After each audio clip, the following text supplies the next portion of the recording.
Seja bem-vindo ao Arquivo das Guerras, o seu santuário diário de crônicas, onde o aço dos campos de batalha encontra a imortalidade do espírito humano, resgatando das sombras do tempo os feitos que definiram o destino de nações e o valor de homens comuns. Imagine a cena. Oficiais da elite alemã, obcecados por disciplina e mapas, passam semanas observando cada movimento dos brasileiros na Itália. Eles anotaram horários, padrões de patrulha e até o tempo que levávamos para tomar café. Acreditavam que haviam decifrado o jeito brasileiro de lutar e prepararam a armadilha perfeita. Mas, na hora do ataque, os pracinhas jogaram os manuais no lixo e fizeram algo que a lógica prussiana jamais poderia prever.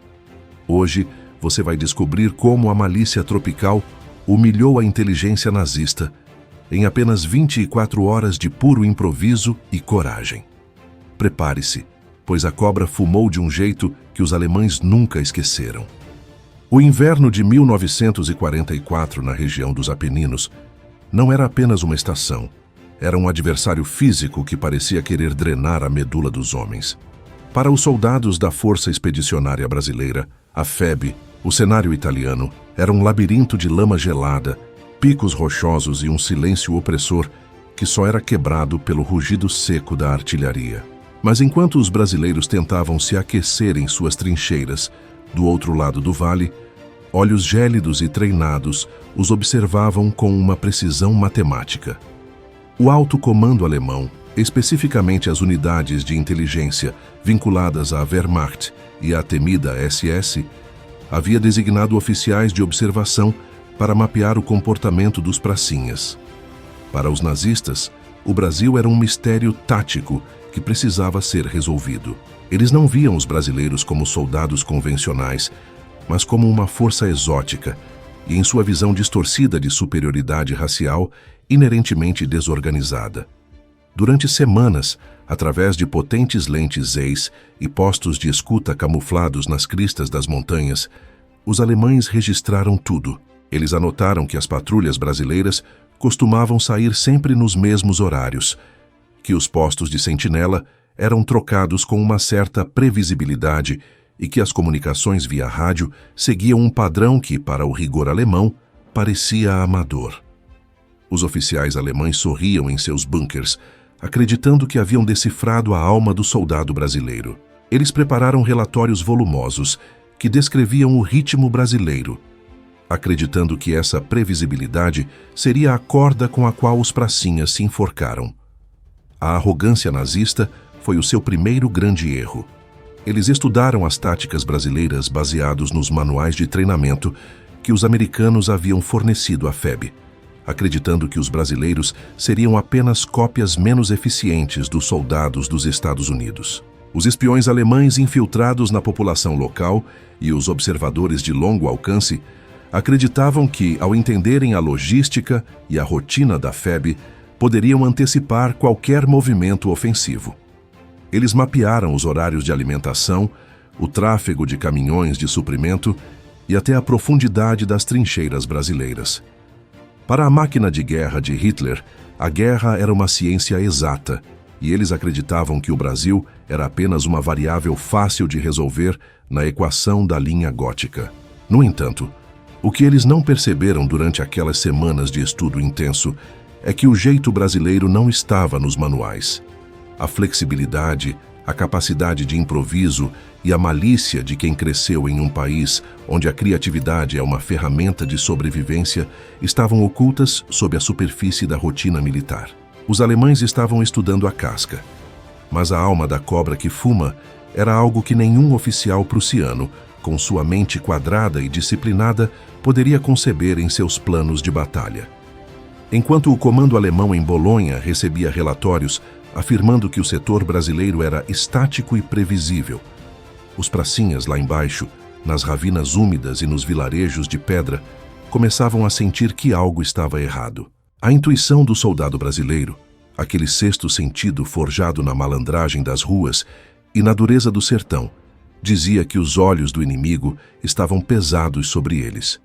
A percepção de que estavam sendo estudados não veio de um relatório formal de inteligência, mas de pequenos detalhes observados pelos sargentos e cabos brasileiros. Eles notaram que o fogo de artilharia alemã às vezes caía exatamente nos momentos de troca de turno, ou que as patrulhas inimigas evitavam caminhos que os brasileiros costumavam usar com frequência. O general Mascarenhas de Moraes e seu Estado-Maior sabiam que a previsibilidade era o caminho mais curto para o desastre em uma guerra de atrito. Foi então que, no final de uma reunião tensa, sob a luz de lampiões em um casarão italiano, a ordem foi dada: se o inimigo nos conhece, então o inimigo precisa ser enganado. A decisão de mudar todas as táticas, horários e sinais no dia de um grande assalto foi uma das manobras mais audaciosas de toda a campanha. Os brasileiros decidiram que a melhor maneira de vencer a ciência alemã era com o improviso brasileiro. Eles planejaram um ataque que violava quase todas as observações que os alemães haviam feito nas semanas anteriores. Se os alemães esperavam um avanço pela direita às 6 da manhã, eles atacariam pela esquerda à meia-noite. Se as comunicações seguiam um padrão, elas seriam substituídas por sinais visuais e assobios que os alemães nunca haviam ouvido. O plano era criar um caos controlado, onde a inteligência alemã se tornaria o seu maior inimigo, fornecendo dados obsoletos em um campo de batalha em chamas. O dia escolhido para o grande assalto aproximava-se e o comando alemão estava confiante. Eles haviam preparado ninhos de metralhadora MG-42 em ângulos que cobriam perfeitamente as rotas que os brasileiros, segundo seus estudos, deveriam usar. Eles haviam pré-programado suas coordenadas de artilharia para atingir os pontos de concentração da FEB nos horários usuais de formação. Era uma armadilha perfeita, uma obra de arte da engenharia militar alemã. Enquanto isso, do lado brasileiro, a agitação era silenciosa. As ordens eram passadas de boca em boca. Nada de papéis, nada de rádio. Os pracinhas deixavam de lado as instruções rígidas dos instrutores americanos e começavam a usar táticas de infiltração que lembravam os caçadores do interior do Brasil. Eles descobriram que a rigidez alemã era o seu ponto fraco. O alemão luta bem quando sabe o que vai enfrentar, mas entra em colapso quando o cenário foge ao que está no mapa. Os brasileiros decidiram, então, rasgar o mapa. No dia anterior ao ataque, a rotina foi mantida de forma teatral. Caminhões se moviam nos horários de sempre. O barulho das cozinhas de campanha era o mesmo, e as patrulhas saíam como relógios. Do topo das montanhas, os alemães marcavam seus relatórios. Tudo conforme o previsto. O inimigo está seguindo o padrão.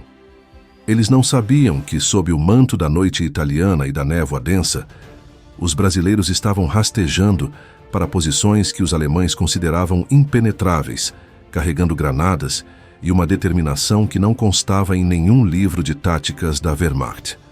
A noite do ataque chegou carregada de uma eletricidade pesada. O frio parecia ter dado uma trégua, sendo substituído por uma garoa fina que transformava a lama em uma substância pegajosa e traiçoeira. Às 22 horas, o horário em que os alemães acreditavam que os brasileiros estariam em seu sono mais profundo, de acordo com as semanas de observação, o primeiro sinal de mudança ocorreu. Não foi um bombardeio massivo de artilharia, como a doutrina aliada sugeria. Foi o silêncio absoluto. Pequenos grupos de pracinhas, movendo-se com uma agilidade quase sobrenatural, começaram a escalar paredões de rocha que os alemães haviam deixado sem guarda por considerá-los inacessíveis. Eles não usavam as trilhas estudadas pela inteligência nazista. Eles criaram seus próprios caminhos através de ravinas e campos minados que haviam sido mapeados com uma malícia suicida nos dias anteriores. O comando alemão, em seus bunkers confortáveis, aguardava o início da manhã para acionar suas armadilhas, mas a guerra bateu à porta deles muito antes do esperado. O choque foi total. Quando as primeiras sentinelas alemãs foram neutralizadas silenciosamente por facas e coronhadas, o sistema de defesa nazista começou a sentir as primeiras rachaduras. A inteligência alemã, que passara semanas estudando os brasileiros, estava agora cega. Os dados que possuíam eram inúteis. Os brasileiros não estavam onde deveriam estar e não estavam fazendo o que deveriam fazer. O amadorismo, que os alemães tanto desprezavam, revelou-se uma flexibilidade mortal que a rigidez prussiana não conseguia processar. O estalo das primeiras metralhadoras brasileiras, vindo de direções imprevistas, foi o sinal de que a armadilha alemã havia se voltado contra seus criadores. Os pracinhas irromperam nas trincheiras inimigas com uma ferocidade que os alemães nunca haviam presenciado. Onde os nazistas esperavam encontrar soldados hesitantes, encontraram homens que lutavam com uma agressividade improvisada, usando granadas em ângulos inusitados e aproveitando cada cobertura natural. A comunicação alemã entrou em colapso. Oficiais gritavam ordens baseadas em mapas que não refletiam mais a realidade.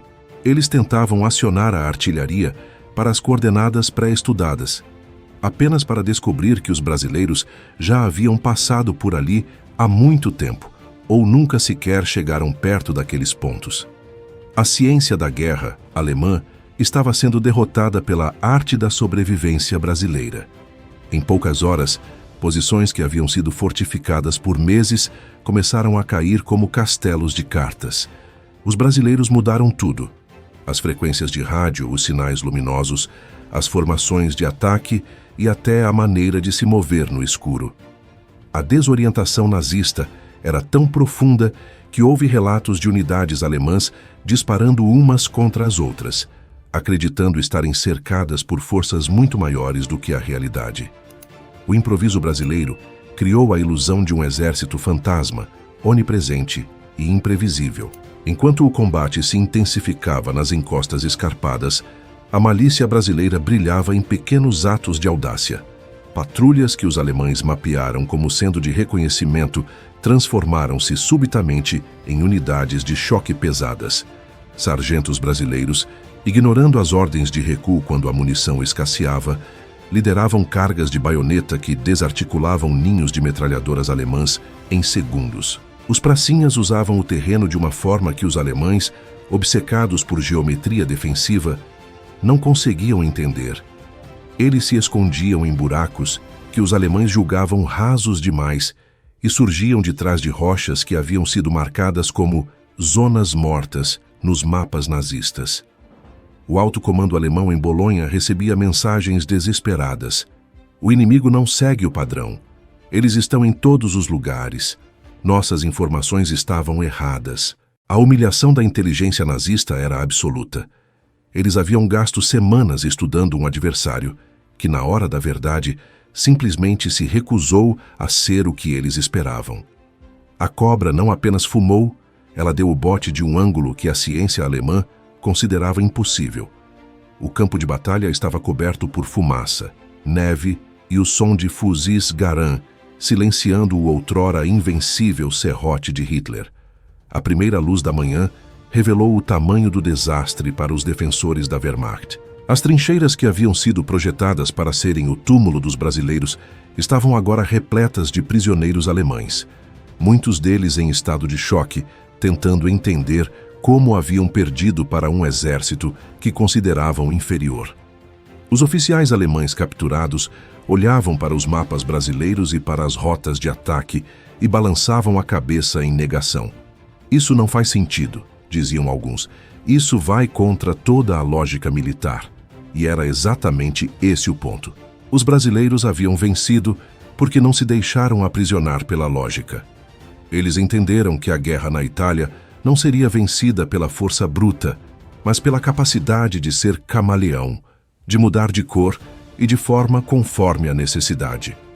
O sucesso do ataque foi tão retumbante que unidades aliadas vizinhas, como a famosa Divisão de Montanha Americana, ficaram atônitas com a velocidade do avanço brasileiro. Os pracinhas provaram que a malícia tropical era a arma secreta que os aliados precisavam para quebrar a espinha dorsal da resistência nazista nos Apeninos. A vitória não foi apenas territorial, foi uma vitória psicológica devastadora. Os alemães aprenderam a temer o imprevisível brasileiro. Eles pararam de confiar em seus estudos de longo prazo e começaram a viver em um estado de paranoia constante, sabendo que, para a FEB, o que foi feito ontem não serve de guia para o que será feito amanhã. A história desse dia memorável espalhou-se pelos acampamentos brasileiros como um hino de orgulho. Os soldados riam ao contar como os alemães ficaram paralisados ao verem os pracinhas surgindo de onde não deveriam estar. Essa capacidade de mudar tudo no último momento tornou-se a marca registrada da FEB. Os manuais americanos continuavam a ser distribuídos, mas os sargentos brasileiros costumavam dizer com uma piscadela: leiam isso para os generais verem, mas na hora do aperto façam o que o instinto mandar. Essa lição de flexibilidade e malícia foi o que transformou um grupo de jovens recrutas, muitos dos quais nunca haviam visto neve ou segurado um fuzil moderno, em uma das forças de infantaria mais respeitadas do teatro de operações italiano. Eles humilharam a inteligência da SS e da Wehrmacht, não com computadores ou grandes espiões, mas com a sabedoria simples de quem sabe que o mundo real é muito mais complexo do que qualquer mapa de Estado-Maior pode descrever. A cobra estava fumando forte e o cheiro da vitória brasileira impregnava o ar frio das montanhas. Mas apesar do triunfo inicial, a guerra ainda estava longe de terminar. Os alemães, feridos em seu orgulho prussiano, preparavam uma retaliação. Eles acreditavam que o sucesso brasileiro fora um golpe de sorte, um evento aleatório que não se repetiria.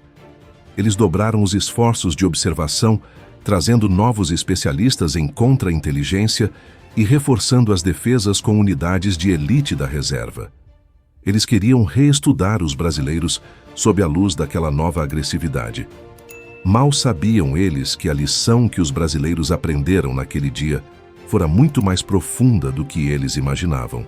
O improviso não fora uma exceção, tornara-se a nova norma.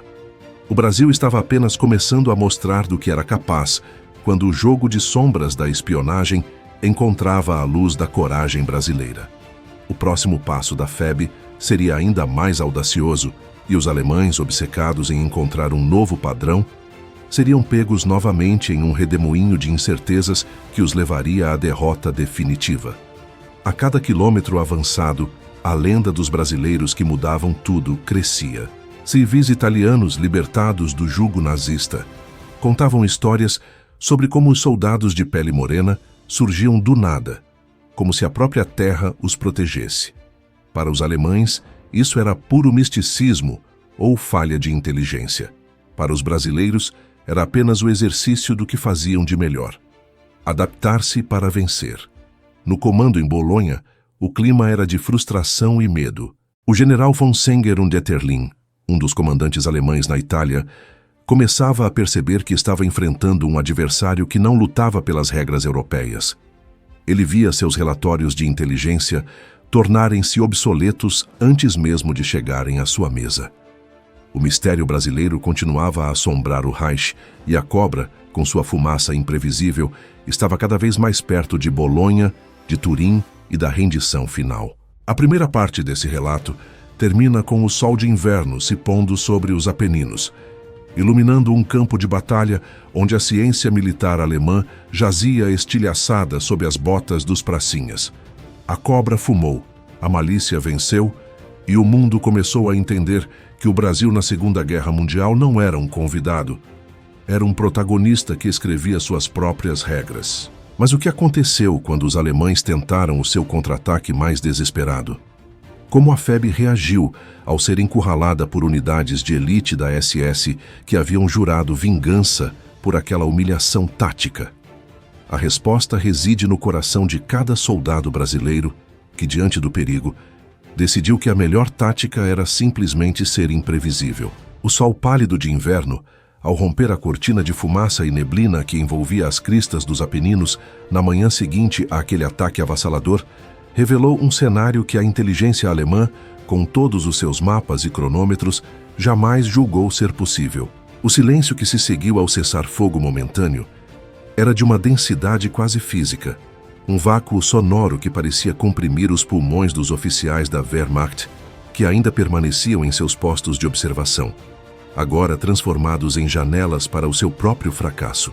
Eles olhavam para as posições que haviam estudado por semanas, cada trincheira, cada ninho de metralhadora, cada rota de suprimento que haviam mapeado com precisão cirúrgica, e percebiam que estavam olhando para um deserto tático. Os brasileiros não estavam onde deveriam estar.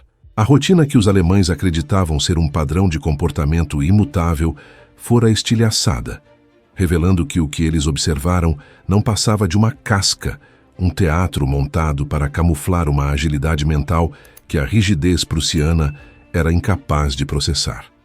O impacto psicológico dessa descoberta foi mais devastador do que o próprio fogo da artilharia. Foi a percepção de que o inimigo não era apenas resiliente, mas fundamentalmente imprevisível. Dentro do quartel-general alemão em Bolonha, o clima era de uma paranoia latente. Relatórios de inteligência que antes eram tratados como verdades matemáticas, agora eram vistos com profunda desconfiança. O general von Senger und Etterlin, um homem cujo intelecto militar fora forjado na lógica clássica e na experiência brutal de múltiplas frentes, via-se diante de um enigma que desafiava a sua própria compreensão da guerra. Ele ordenou que as unidades da SS e os especialistas em contra-espionagem redobrassem os esforços para encontrar o novo padrão brasileiro. Eles acreditavam fervorosamente que o improviso da noite anterior fora um golpe de sorte, uma anomalia estatística que não se repetiria. Eles se recusavam a aceitar que estavam enfrentando uma mudança de paradigma. A máquina de guerra alemã, ferida em seu orgulho, começou a mover suas peças para uma retaliação que deveria ser o castigo exemplar para os amadores tropicais. Eles trouxeram reservas de granadeiros de elite, reforçaram a vigilância aérea com o que restava da Luftwaffe e plantaram novos campos minados baseados na nova disposição das tropas brasileiras. Eles estavam mais uma vez tentando prender a cobra em uma caixa de vidro, sem perceber que a cobra já havia aprendido a se fundir às sombras da própria montanha. Enquanto os alemães se reorganizavam com uma fúria metódica, os pracinhas brasileiros, sob a proteção de vilarejos de pedra e ravinas ocultas, viviam uma realidade de euforia contida e cansaço absoluto. Eles sabiam que haviam chutado um vespeiro. O sargento brasileiro, um homem que antes da guerra lidava com o gado no interior de Minas Gerais, agora observava o horizonte com a mesma paciência com que esperava a chuva no sertão. Ele sabia que o alemão viria, e viria com tudo. Mas a ordem vinda do comando da FEB era clara. A mudança não pararia. A imprevisibilidade agora era a nossa maior doutrina. O jeito brasileiro de fazer a guerra transformara-se em uma guerra de nervos, onde o silêncio era usado como arma de distração. Os soldados brasileiros começaram a realizar o que chamavam de teatro de sombras. Eles faziam barulho proposital em setores onde não pretendiam atacar, acendiam fogueiras de acampamento em locais vazios e usavam o rádio para transmitir mensagens sem sentido, em uma linguagem misturada com gírias regionais e expressões que os decifradores alemães, por mais fluentes que fossem em português, jamais conseguiriam traduzir. A inteligência nazista estava sendo alimentada com ruído, enquanto o sinal real da força brasileira movia-se silenciosamente pelas encostas.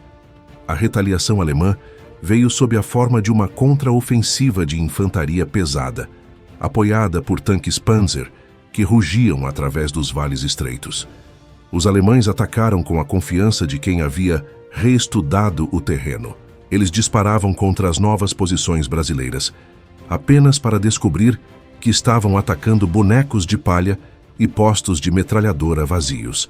Onde esperavam encontrar a resistência fixa da doutrina clássica, encontravam apenas o vazio, e logo em seguida um contra-ataque vindo de direções que a lógica alemã considerava impossíveis. Os pracinhas usavam o terreno não apenas para se esconder, mas para manobrar. Eles não defendiam uma linha. Eles defendiam o espaço, movendo-se como uma maré que recuava sob pressão para atacar os flancos expostos do inimigo logo em seguida. A Wehrmacht, acostumada a enfrentar a força bruta russa ou a logística maciça americana, via-se agora perdida em uma guerra de guerrilha de alta intensidade, travada por homens que não seguiam nenhum roteiro pré-definido. O desespero começou a se infiltrar nas fileiras alemãs. Soldados veteranos que haviam marchado sobre capitais europeias sussurravam sobre os fantasmas verdes que surgiam da neblina, disparavam com precisão mortal e desapareciam antes que um único canhão alemão pudesse ser apontado. A malícia brasileira atingiu o seu ápice durante o cerco de uma posição fortificada que os alemães consideravam o seu porto seguro. Os alemães haviam estudado a artilharia brasileira e sabiam que os pracinhas costumavam realizar barragens de cobertura antes de cada avanço de infantaria. Eles se prepararam para esse bombardeio, protegendo-se em bunkers profundos e aguardando o momento em que os disparos cessariam para assumir suas metralhadoras. No entanto, no dia do assalto, a artilharia brasileira permaneceu em silêncio absoluto. O ataque veio sob o manto de uma chuva torrencial, sem aviso sonoro, com os brasileiros rastejando pela lama até estarem a poucos metros da entrada dos bunkers. Quando os alemães perceberam o que estava acontecendo, já era tarde demais. O combate tornou-se uma luta visceral e caótica de baionetas e facas. A superioridade técnica alemã de nada valia em um espaço confinado e escuro contra homens que lutavam com a fúria de quem fora subestimado por tempo demais. A posição caiu em menos de uma hora. Os oficiais alemães capturados estavam em estado de choque catatônico. Um deles, um coronel da SS, ao ser interrogado, simplesmente balançou a cabeça e disse que os brasileiros eram impossíveis de prever, pois não seguiam as leis da guerra. Ele não entendia que os brasileiros seguiam uma lei muito mais antiga, a lei da sobrevivência adaptativa. O colapso moral das tropas alemãs naquele setor foi acompanhado por uma crise de confiança no próprio comando nazista. O general von Senger começou a receber relatórios de seus subordinados que beiravam o misticismo. Seus oficiais alegavam que os brasileiros possuíam algum tipo de inteligência superior ou equipamentos secretos fornecidos pelos americanos. Eles não conseguiam admitir que a falha estava em sua própria rigidez mental. A inteligência nazista, que passara semanas estudando os brasileiros, tornara-se o maior fardo do exército alemão. Eles estavam tão presos aos dados que haviam coletado anteriormente que não conseguiam ver a realidade que estava diante de seus olhos. Eles continuavam a planejar batalhas para um inimigo que não existia mais. Enquanto isso, a FEB consolidava o seu avanço, limpando vilarejo após vilarejo, montanha após montanha. A cada vitória, a mística da cobra que fuma crescia, não apenas como um símbolo de bravura, mas como um selo de inteligência tática inquestionável. Os aliados americanos, inicialmente céticos, passaram a olhar para os brasileiros com um respeito que beirava a reverência. Eles perceberam que o Brasil levara para a guerra um componente humano que nenhuma linha de montagem de tanques poderia produzir: a alma indomável de um povo que sabe improvisar no meio do caos. A glória daquela campanha culminou na rendição massiva de divisões alemãs inteiras, que preferiam entregar suas armas aos brasileiros a enfrentar a imprevisibilidade contínua de seus ataques. O momento em que o alto comando alemão na Itália percebeu que a guerra estava perdida coincidiu com a percepção de que eles nunca haviam verdadeiramente compreendido o seu oponente brasileiro. Eles estudaram as táticas, mas nunca entenderam o homem. Eles mapearam o terreno, mas nunca sentiram a pulsação da malícia que transformava cada pedra em uma armadilha. A humilhação da inteligência nazista foi completa quando os pracinhas brasileiros entraram nas cidades libertadas, saudados por uma população que via neles não apenas soldados, mas libertadores que traziam consigo uma alegria e uma humanidade que o regime de Hitler tentara apagar da face da terra. A guerra estava chegando ao fim, e o Brasil deixava na neve italiana um rastro de honra e uma lição de estratégia que seria estudada em academias militares por décadas. O retorno dos pracinhas ao Brasil foi um espetáculo de emoção e orgulho nacional. Ao desembarcarem no porto do Rio de Janeiro, muitos deles carregavam em seus bornais não apenas recordações da Itália, mas a certeza de que haviam mudado o curso da história.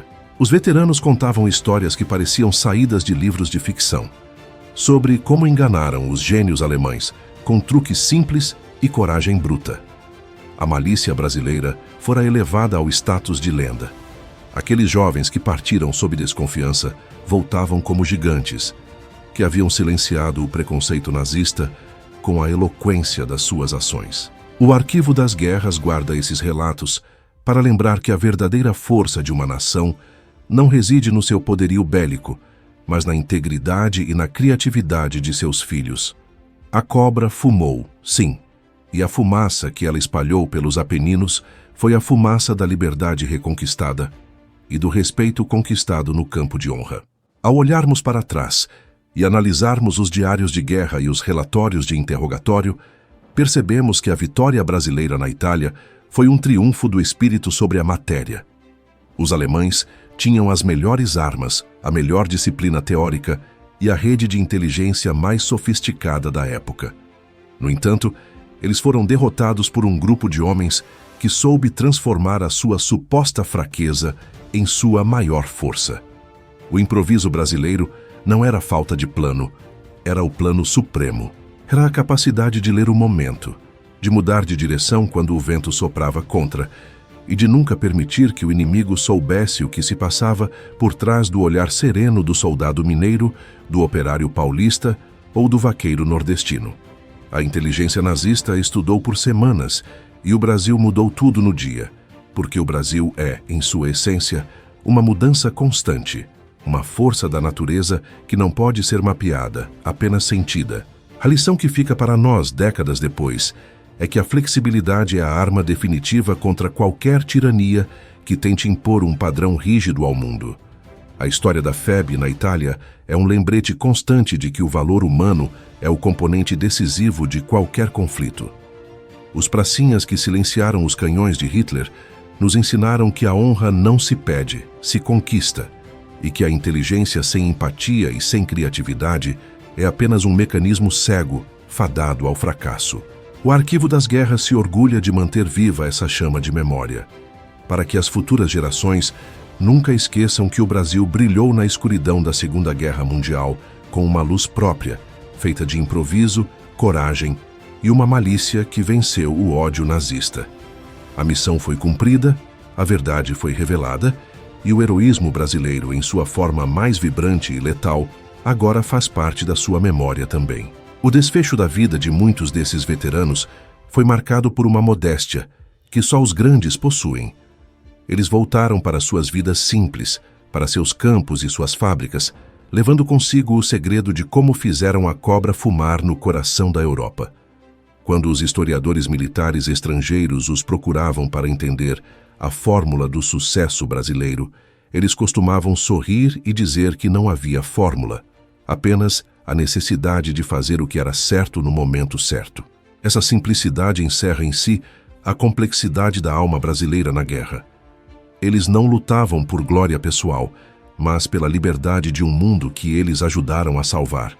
O general nazista von Senger, em suas memórias de pós-guerra, admitiu que a campanha da Itália fora o seu maior desafio e que as tropas brasileiras foram o componente mais imprevisível e problemático que ele já enfrentara.